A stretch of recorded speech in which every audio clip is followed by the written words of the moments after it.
Hi there, I'm Dave Schmeltzer, Executive Director of Blue Ocean Faith, and I want to make a shameless pitch right now that you'll consider taking a few days out of your life in May 15th through the 17th, to come to the upcoming Blue Ocean Summit in Ann Arbor, Michigan. Blue Ocean Summits are really unique events. I at least don't know of anything quite like them from around the world, and people do come from around the country and around the world. Last year we had people from Japan and South Africa. People connect here around a shared passion for seeing a vibrant faith in Jesus be vividly alive in secularizing settings. Sometimes we'll come together to think about big conceptual things, like how a revival along the lines of what St. Francis saw could help us care for our broader world, the secular world, and the religious world all at the same time.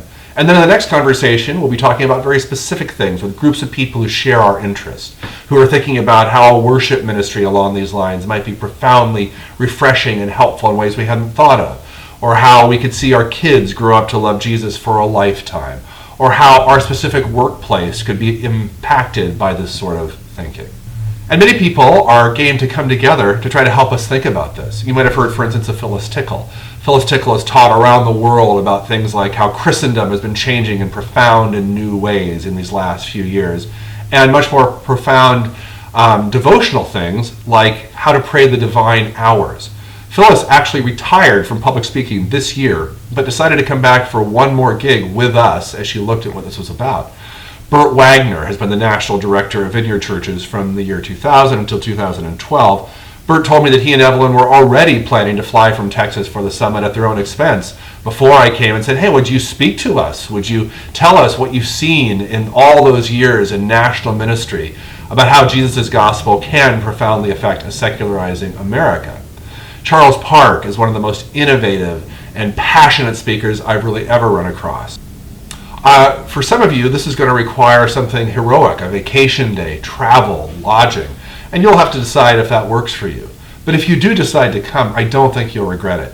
These have become some of my favorite times each year. In May, we'll be thinking together about a really big idea. Is the Holy Spirit for everyone, everywhere, all the time? Many of us who are churchgoers have had great experiences seeing the Holy Spirit do big things for us. But the Bible seems to suggest that the Holy Spirit wants to be much more pervasive in our lives, in each moment of our lives, in ways that we found can radically affect our own experience of living and what we can offer to a secularizing world around us. It's really a win-win. You can sign up for the summit at www.blueoceanfaith.org and bring your friends. There are group rates. I really hope I get to see you at the summit in May 15th through 17th. I think it'll be a wonderful, amazing time.